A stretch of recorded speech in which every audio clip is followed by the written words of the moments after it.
என்ன விழிப்புணர்வு? இலவசம். அரிசி இலவசம், பருப்பு இலவசம், வேட்டி இலவசம், எல்லாம் இலவசம்.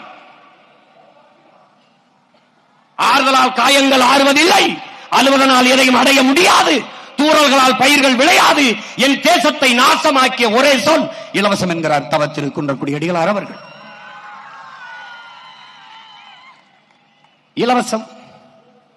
1000 ரூபாய் அம்மாவுக்கு, 1000 ரூபாய் தங்கைக்கு புதுமை பெண், 1000 ரூபாய் தம்பிகளுக்கு தமிழ் மகன்.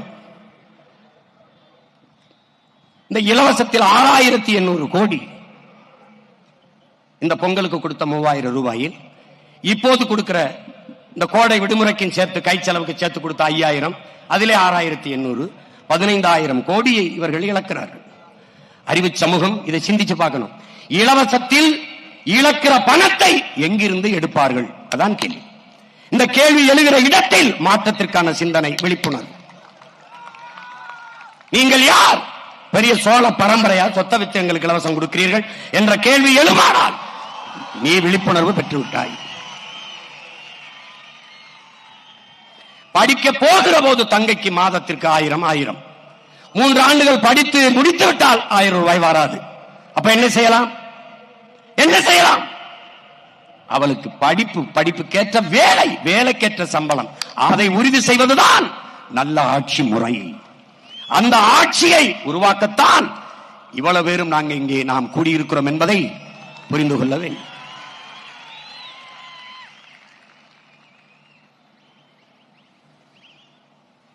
ஒரு கேள்விதான் என் உடன் பிறந்தவனே. ஆண்டுக்கு சாராயம் வித்து டாஸ்மார்க் வியாபாரம் 50,000 கோடி, பால் 1,50,000 கோடி. இது பால் பொருளாதாரம், இது சாராய பொருளாதாரம். இது உயிரை எடுக்கும், இது உயிரை கொடுக்கும். எந்த பக்கம் நிற்பது? 1,50,000 கோடி பால். பால் வளத்துறை இருக்கிறது, கால்நடைத்துறை இருக்கிறது. கால்நடைத்துறைக்கு அமைச்சர், பால்வளத்துறைக்கு அமைச்சர். பால் இருக்கிற வளம் எங்கே? வளம் எங்கே? கால்நடைத்துறைக்கு அமைச்சர், கால்நடை எங்கே? எங்கே?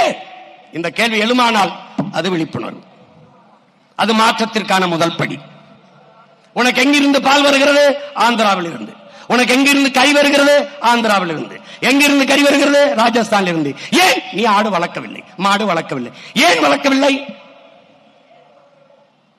அதை நடமாடும் வாய்ப்பகம் என்கிறான், மொபைல் பேங்க் என்கிறார்கள். ஒரு ஆடு என்றால் 50,000. அதை வங்கியிலே நிலையான வைப்பு தொகையாய் நீ போட்டிருக்கிறாய் ஒரு ஆடு என்றால்.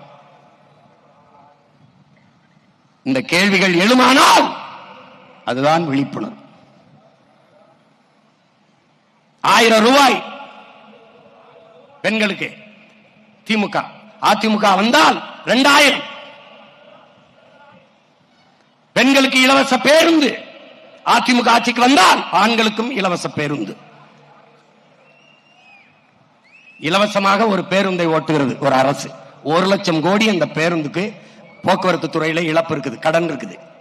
1,00,000 கோடி கடனை வைத்துக் கொண்டு இலவசமாக பேருந்து ஓட்டுவோம் என்று சொல்கிற ஒரு அரசு அரசா தரிசா என்பதை அறிவு சமூகம் சிந்திக்கணும். இப்ப ஆணுக்கும் பெண்ணுக்கும் இலவசம், ஆனால் ஓட்டுநருக்கும் நடத்துனருக்கும் சம்பளம் இருக்கா இல்லையா? அது எங்க இருந்து வரும்? இதுக்கு எரிபொருள் எந்த காசுல நிரப்புவ? புதிய பேருந்து எங்கிருந்து வாங்குவ? இந்த பேருந்து பழுதானால் சீரமைக்க காசு எங்கிருந்து எடுப்ப? எப்படி? சகிக்க முடியாத மின்கட்டண உயர்வு. அப்புறம் எப்படி மின்துறைக்கு 1,00,000 கோடிக்கு மேல இழப்பு? எப்படி நட்டம் வருது? எப்படி நட்டம் வருது? இலவசம் கொடுப்பீர்கள் 10,00,000 கோடி கடன். ஒரு குடும்ப அட்டைக்கு 5000, ஆனால் அந்த அட்டையில் 2,00,000 ரூபாய் கடன் இருக்கிறது. 5000 வாங்குகிற அம்மா கையிலே 2,00,000 ரூபாய் கடன் இருக்கிறது என்பதை அறிவு சமூகம் அறியணும். இதை நீ சிந்திக்க தொடங்கிவிட்டால் விழிப்புணர்வு அடைந்து விட்டாய். மாற்றத்திற்கான அரசியல் பிறந்து விட்டது. இவ்வளவுதான்.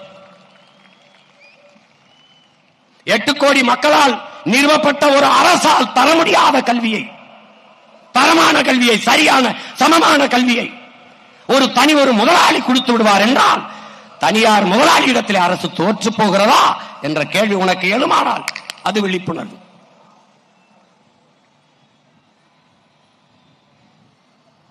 தனியார் முதலாளிதான் அப்பலோ, எம்ஜி ராமச்சந்திரா, காவிரி, இந்த மருத்துவமனைதான் மருத்துவத்தை தரமாக கொடுக்க முடியும் என்றால் அரசு என்ன செய்கிறது? அரசு ஒரு முதலாளியிடத்திலே தோற்று போகிறதா?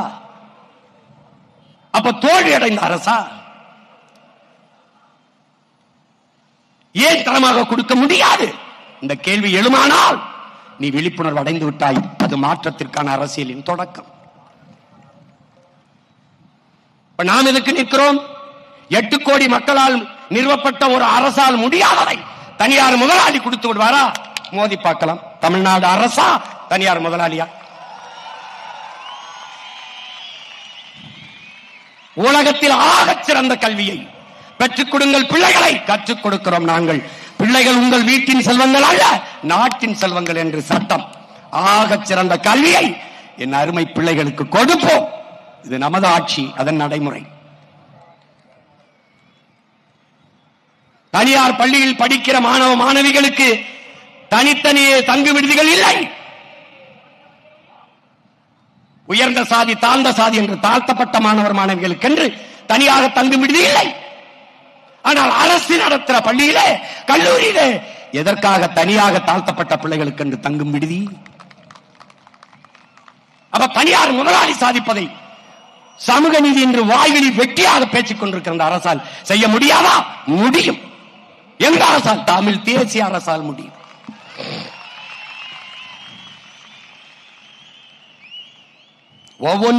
ஒவ்வொன்றிலும் நாம் பேசும்போது இலவசத்தும் வளர்ச்சி திட்டம் அல்ல, வீழ்ச்சி திட்டம். இலவசத்தில் இழக்கிற பணத்தை எங்கிருந்து எடுப்பீர்கள் என்ற கேள்வியை நாம் கேட்கும்போது சிரித்தார்கள். இன்று நாட்டின் உயர்ந்த நீதிமன்றத்தில் இருந்து நீதிபதி அவர்கள் கேட்கும்போது வாய்மூடி நிற்கிறார்கள். என் அருமை உடன் பிறந்தவனே, நீ கடன் வாங்க போனால் கடன் கொடுக்கிறவன் என்ன கேட்பான்? ஈடு கேட்பான். எதை அடமானம் வைக்கிறாய்? வீட்டையா, நிலத்தையா? எதை அடமானம் வைக்கிறாய் என்று கேட்பான். இல்ல தங்கத்தையா, எதை அடமானம் வைக்கிறாய் என்று கேட்பான்.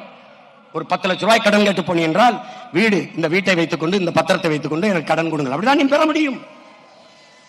196 லட்சம் கோடி கடன் பெற்றிருக்கிறது இந்திய ஒன்றிய அரசு. தமிழ்நாடு 10 லட்சம் கோடிக்கு மேலே கடன் பெற்றிருக்கிறது. எதை வைத்து கடன் பெற்றிருப்பார்கள்? எதை வைத்து? மக்களின் வளத்தை, மண்ணின் வளத்தை. மக்கள் வளம் என்ன? வரி. மண்ணின் வளம் என்ன? மீத்தேன், ஈத்தேன், ஹைட்ரோ கார்பன், நிலக்கரி, எல்லாம். இதை வைத்துக் கொண்டு 10 லட்சம் கோடி கடன். அடுத்த 5 ஆண்டு ஆட்சி 15 லட்சம் கோடி கடன். அடுத்த 5 ஆண்டு ஆட்சி 20 லட்சம் கோடி கடன். எப்படி இருக்கும் நாடு? கடன் வாங்கி கையெழுத்து போட்ட ஒருவன் வாழ்க்கையில் நிம்மதியாக வாழ முடியுமா என்று அறிவு சமூகம் சிந்திச்சு பார்க்கணும். நீ கடன் வாங்கி விட்டாலே கடன்காரனுக்கு நீ அடிமை, பொருளாதார அடிமை. கடன் கொடுத்தவன் என்ன சொல்றான் அதை கைகட்டி வேலை செய்கிற வேலையாளாக நீ மாறிவிடுவாய். அதைத்தான் நம்ம ஆட்சியாளர்கள் செய்கிறார்கள். அதனால்தான் நாம் இவர்களை தலைவர்கள் அல்ல, தரகர்கள், புரோக்கர்கள் என்று சொல்ல காரணம் அதுதான். முதல்வர் என்பவர் அகில இந்திய புரோக்கர், பிரதமர் என்பவர் அகில உலக தரகர்.